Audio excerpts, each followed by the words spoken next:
Assalamualaikum warahmatullahi wabarakatuh. Halo sobat sobi dimanapun Anda berada.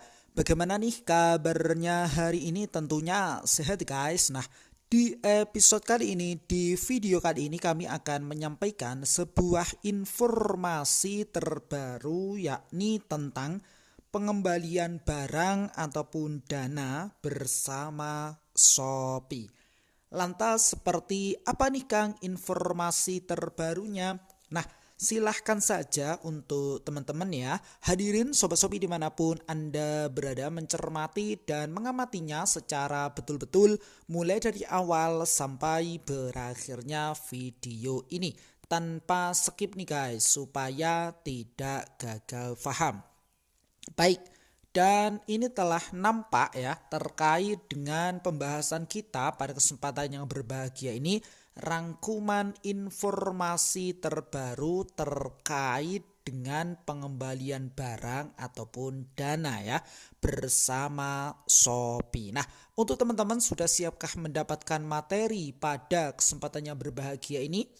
Ya, tentunya sudah siap dan mari kita lanjutkan ya, kita pelajari bersama-sama mengenai pembahasan tersebut. Perubahan tampilan halaman ya terkait dengan pengembalian. Nah, teman-teman ya, halaman pengembalian mempermudah teman-teman untuk mengelola pesanan dengan mengajukan pengembalian barang ataupun dana dari pembeli.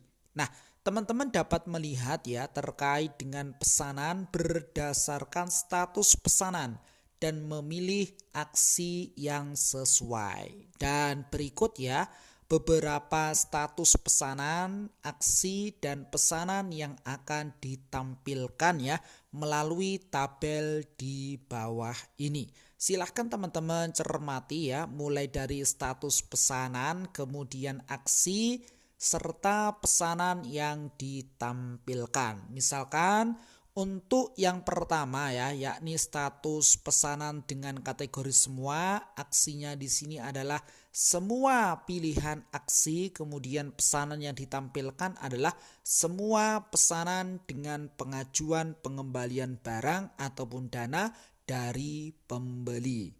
Kemudian kita lanjutkan untuk status pesanan dalam peninjauan. Aksinya di sini adalah kirim bukti.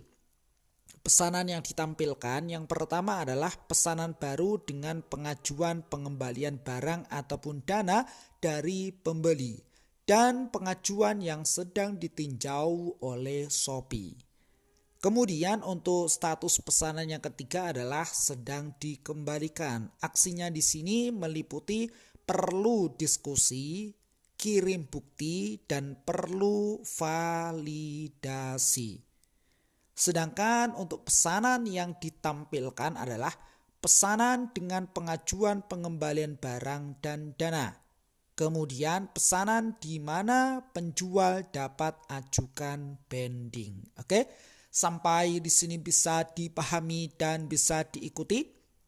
Ya, kita lanjut ya untuk yang berikutnya terkait dengan status pesanan dana telah dikembalikan. Aksinya di sini adalah tinjau pengembalian dana disetujui oleh Shopee. Kemudian pesanan yang ditampilkan adalah pesanan dengan pengajuan pengembalian dana tanpa pengembalian barang. Dan pesanan di mana penjual dapat ajukan banding. Untuk yang kelima adalah banding diajukan ya. Aksinya kirim bukti, kemudian terkait dengan pesanan yang ditampilkan adalah sedang ada pengajuan banding dari penjual dan pesanan yang membutuhkan bukti tambahan jika diminta oleh tim Shopee untuk membuat keputusan. Sedangkan yang terakhir adalah ditolak ya ataupun dibatalkan ya. Aksinya tanpa aksi di sini. Kemudian kita lanjutkan terkait dengan pesanan yang ditampilkan adalah pengajuan pengembalian barang ataupun dana yang dibatalkan oleh pembeli dan pengajuan pengembalian barang ataupun dana yang ditolak oleh tim Shopee. Hadirin Sobat Shopee dimanapun Anda berada, kemudian kita lanjutkan terkait dengan perubahan pada alasan pending penjual untuk pengajuan pengembalian barang ataupun dana, di mana Shopee telah melakukan pembaruan terkait dengan alasan pending penjual ya untuk pengajuan pengembalian barang ataupun dana. Dengan memahami terkait dengan status pesanan dan aksi yang ada, teman-teman dapat menyesuaikan dengan alasan pending yang dipilih. Jadi silahkan teman-teman cermati secara seksama serta disimak apa saja yang berubah di bawah ini ya. Di sini teman-teman bisa mencermatinya. Ada dua kategori di sini, baik kategori pengembalian barang ataupun dana dan kategori pengembalian dana tanpa pengembalian barang. Oke, kita sampaikan terlebih dahulu untuk kategori yang pertama adalah pengembalian barang ataupun dana. Alasan pending sebelumnya ya, silahkan teman-teman cermati adalah sebagai berikut. Tidak menerima pengembalian barang yang pertama. Yang kedua, menerima pengembalian barang tetapi barangnya rusak. Yang ketiga, menerima pengembalian barang tetapi jumlahnya tidak lengkap. Yang keempat, menerima pengembalian barang yang salah. Kemudian yang kelima adalah pengembalian barang telah diterima tetapi alasan pembeli tidak sesuai. Ini alasan sebelumnya. Kemudian alasan pending per 11 Juni. Jadi silahkan teman-teman cermati di sini adalah tidak menerima produk ya pengembalian barang.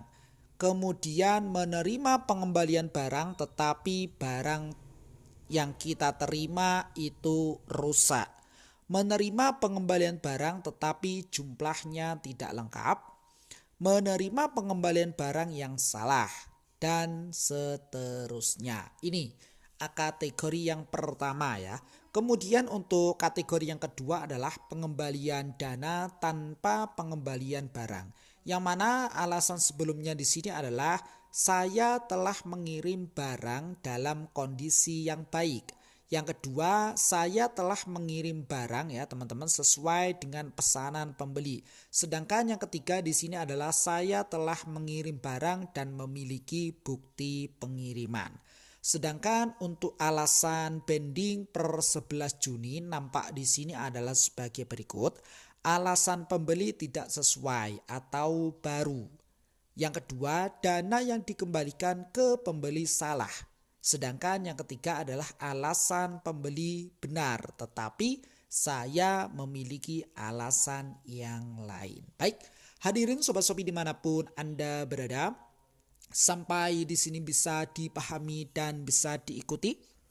Ya, kita lanjut ya. Alasan pengembalian yang mengacu pada tingkat pesanan tidak terselesaikan. Untuk tetap mempertahankan perform toko ya teman-teman sebagai penjual perlu menghindari terkena poin penalti yang akan diberikan kepada penjual yang tidak memenuhi target perform toko. Contoh, melakukan pelanggaran seperti tingkat pesanan tidak terselesaikan. Silahkan teman-teman sebagai penjual diminimalisir terkait dengan kejadian tersebut. Nah, tingkat pesanan tidak terselesaikan mengacu pada persentase total pesanan yang dibatalkan oleh penjual dan dikembalikan oleh pembeli ke penjual dalam waktu 7 hari kalender terakhir. Pesanan tidak terselesaikan akan dianggap sebagai kelalaian penjual jika, nah ini dia teman-teman, silahkan dicatat ya sebagai penjual yang bijak. Yang pertama adalah pembatalan diajukan oleh penjual. Ini yang pertama. Yang kedua adalah pembatalan otomatis oleh sistem karena tidak kunjung diterima pesanan tersebut ya. Pengembalian barang ataupun dana kecuali alasan berubah pikiran. Dan catatan khususnya di sini adalah Pengembalian barang ataupun dana dengan alasan berubah pikiran tidak termasuk pada perhitungan tingkat pesanan tidak terselesaikan. Yang kedua di sini adalah pesanan yang tidak terselesaikan karena kesalahan jasa kirim tidak termasuk pada perhitungan tingkat pesanan tidak terselesaikan. Juga bisa teman-teman pelajari lebih detail terkait dengan cara mengetahui pesanan yang tidak terselesaikan karena kesalahan penjual atau kesalahan jasa kirim. Jadi seperti itu teman-teman ya, terkait dengan informasi kita terbaru mengenai pengembalian barang dan ataupun dana, beberapa perubahan terkait dengan pengembalian tersebut ya. Per tanggal, silahkan teman-teman catat tanggalnya yang nampak di sini 11 Juni ya 2024. Mudah-mudahan bermanfaat. Nah, ketika teman-teman sebagai penjual ingin mendapatkan informasi terkait dengan yang sama pada kesempatan yang berbahagia ini, caranya adalah kita kembali terlebih dahulu ya. Sampai nampak layar utama dari aplikasi ini, silahkan fokus ya pada notifikasi yang saya tunjuk. Nah, di sini kan terdapat dua kategori, baik kategori notifikasi saya dan kategori notifikasi toko. Karena ini informasi berkaitan dengan penjual, maka kita fokus pada kategori notifikasi toko. Kita scroll ke bawah, nampak di sini info Shopee. Pilihkan informasi yang terbaru ya, yang nampak di sini terkait dengan pengembalian barang ataupun dana. Dan mari kita klik secara bersama-sama nih guys. Alhasil hadirin sobat-sobi dimanapun Anda berada ya, nampak terkait dengan pembahasan pada kesempatan yang berbahagia ini setelah kita cermati secara seksama, sama persis ya pembahasannya. Jadi seperti itu yang bisa kami sampaikan. Sekali lagi mudah-mudahan bermanfaat. Jikalau video ini bermanfaat, silahkan saja di like dan di share kepada teman-teman yang memang membutuhkan video ini. Plus komentarnya yang positif nih guys, demi kebaikan ataupun demi kemajuan video kami berikutnya ya. Sukses selalu dan selamat pagi. Selamat juga menjalankan aktivitasnya kembali di pagi yang cerah ini dengan penuh semangat ya. Akhirnya salam dari sahabat marketplace. Wassalamualaikum warahmatullahi wabarakatuh.